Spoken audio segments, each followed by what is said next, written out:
Hey guys, this is Rob from ChainsawGuitarTuition.net. Now, a wise man once said, you don't know anything until you know yourself.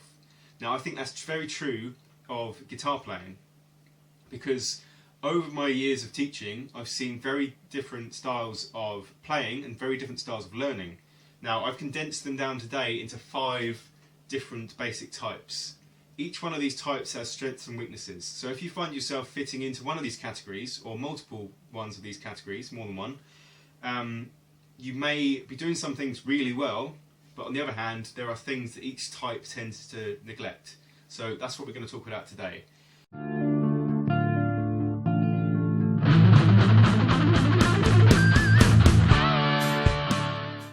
So first we've got the flashy shredder.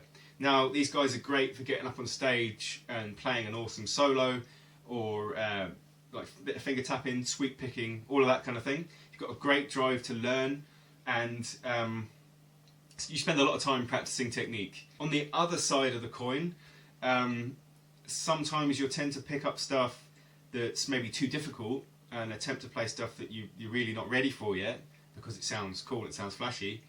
You may tend to rush things into full speed, not spend so much time with the metronome, slowly getting into things.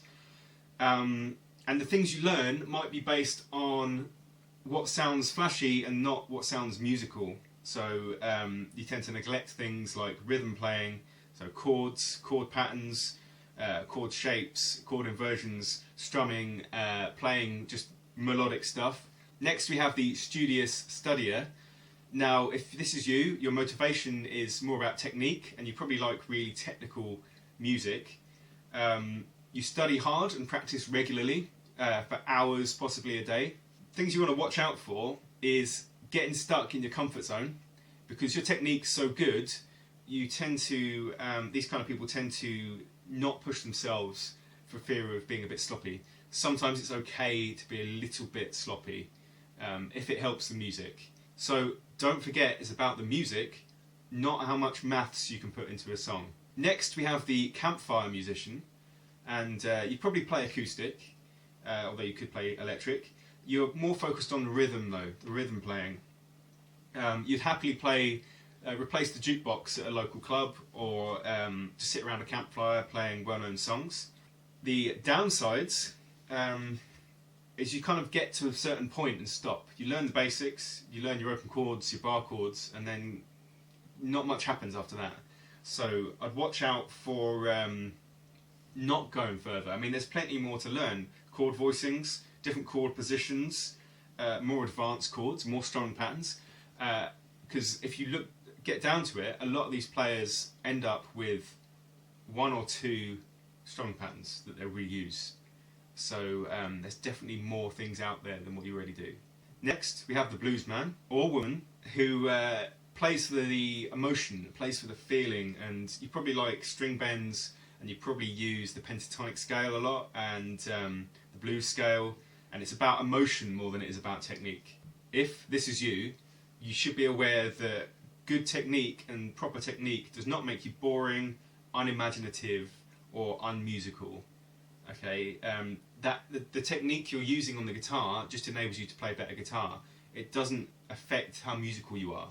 So it's always a good thing to learn and improve your technique. Everyone can improve their technique.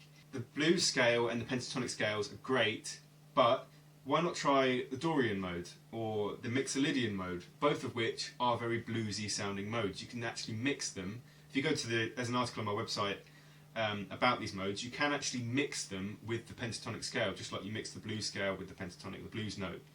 And lastly, we have the classical musician. Now, the classical approach is very different to the more modern rock approach to playing the guitar and music in general.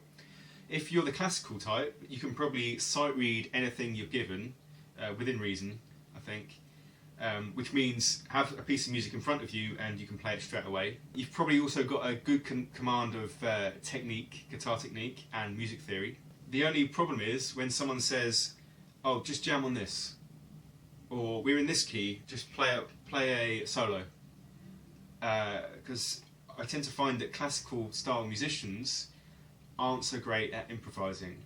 And I know classical musicians can improvise, and there are ones who are great improvisers. So if this is you, I suggest working with some backing tracks and working on your improvisation skills, because there are three main things in music that you need to learn. One is the theory. Now, there's plenty of people who just study the theory, and that's their thing. It's all intellectual and a bit boring, really. It's not the real music. Secondly, it's playing. Like playing what you're told to play, which is both of those things you should be fairly good at as a classically trained musician. The third one, improvisation. We're taking the two and putting them together. So we're taking the theory that we know and putting it into a real-time song in real time. You can get in contact with me through my website if you want more one-to-one lessons for webcam-based lessons. And yeah, if you like these videos, don't forget to subscribe and share them with all your friends. And until then, I'll see you next time.